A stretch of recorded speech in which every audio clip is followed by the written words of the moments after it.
Eto na mga kabasketball, marami na naman tayong update. Sasabak na nga ulit sa laban etong ating pambatong si Kai Sotto dyan nga sa Hiroshima Dragonflies ng Japan P-League. Ano ba yung nakikita ng Wasserman dyan sa paglalaro ni Kai Sotto sa Hiroshima Dragonflies? Paano yan makakatulong sa kanyang NBA dream? Pag-usapan natin mga kabasketball. At alam nyo ba na ito palang ating pambatong si Renz Abando ay posible pang makapaglaro para sa Gilas Pilipinas sa darating na Asian Games.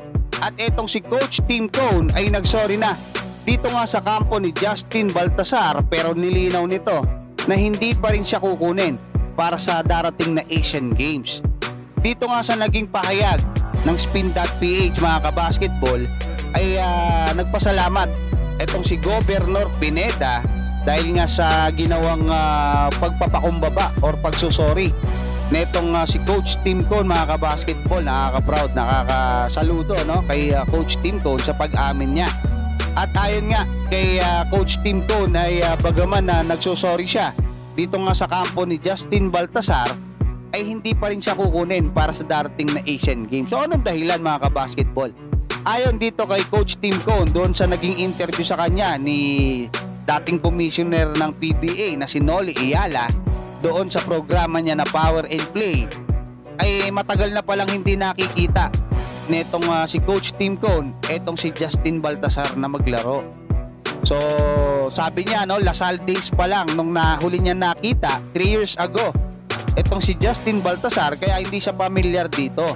Siguro kung meron daw pool gaya nung ginawa sa World Cup, meron 21-man pool, iimbitahan niya talaga etong si Justin Baltasar para siyempre makita niya kung magpipit doon sa kanyang play no, doon sa sistema niya.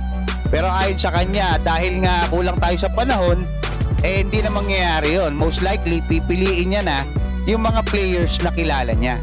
Patungkol naman dito sa lumabas na balita, kasi nandoon na lahat halos no nung ating mga Japan B-League boys sa Japan no, at most likely ay sa KBL magpupuntahan na rin itong mga players natin dyan. Pero naglabas pala ng letter or ng request itong PBA mga kabasketball dyan sa KBL saka sa B-League.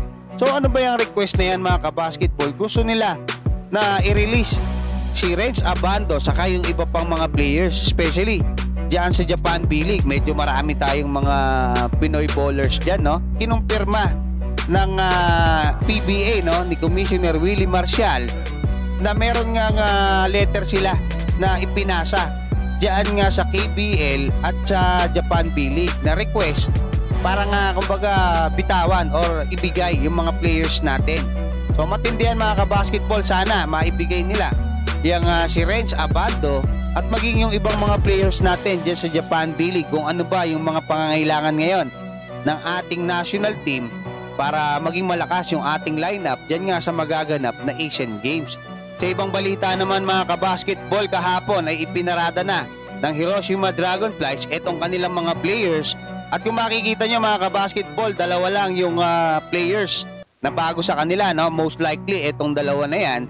Pero yun pa rin, sila Isaiah, sila yung mga import, sila Mayo, nandyan pa rin no? Si Kai Sotto, saka yung kanilang head coach.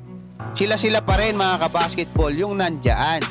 Ang mga positibong nakikita rito ni Tony Ronsoni ay yung makakakuha nga siya ng 25 minutes per game na kailangan niya raw para lumakas yung kanyang katawan, yung kanyang core strength, yung tinutukoy dito ni Tony Ronsoni.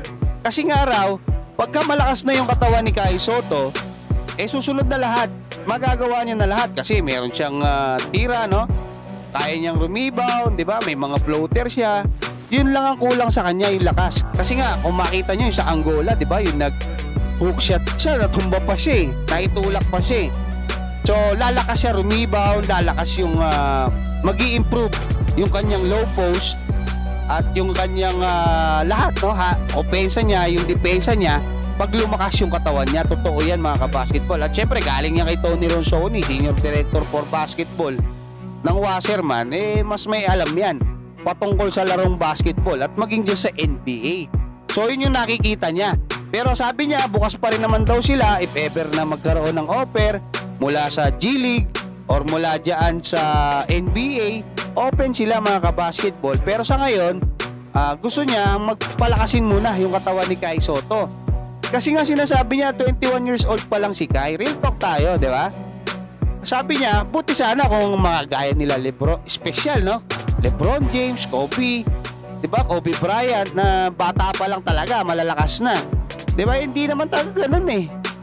Actually, tayong mga Asian, matagal daw tayo at ayun, napatunayan natin, matagal talaga tayong, di ba, mag-develop, especially yung katawan natin. Ito pa isang real talk, no? Nabasa ko lang sa page ni MC Sports PH. Shoutout sa'yo, no? At credit, syempre kay Noli Iyala, siya yung nag-interview dito nga sa ESPN NBA senior writer and podcast host na si NBA guru Brian Windhorst. Diba? Sinabi niya, ba't kaya tinanong kasi ni Noli Iyala, ba't wala kayang homegrown Pinoy na nandyan sa NBA? Ang tindi ng sagot niya, mga basketball, real talk na real talk eh. I'm not educated enough to answer that. Diba? I don't follow the lower levels. So, ibig sabihin, kung nandyan nga siya sa NBA, reality yan mga kabasketball eh. Totoo yan eh. Pagka nandoon ka, NBA binabalita mo eh. Saka sa trabaho niya, hindi dapat na sundan niya pa yung mga players na naglalaro sa Japan, sa Pilipinas, sa Thailand, sa Korea. Hindi. Diyan talaga siya sa mga NBA players. Most likely sa mga superstars yung alam niya. Pero ang matindi, binanggit niya si Kai Sotto na may great promise daw, no? May potential na makapasok diyan nga sa NBA. So, siya yung nagsabi niyan. Di ba? Hindi tayo. Real talk lang yan, mga kabasketball. Ang ganda lang, mga kabasketball. Suportahan natin lahat ng mga homegrown talent natin na gustong makapasok sa NBA. Hanggang dyan, mga kabasketball. Maraming salamat at God bless sa inyong lahat.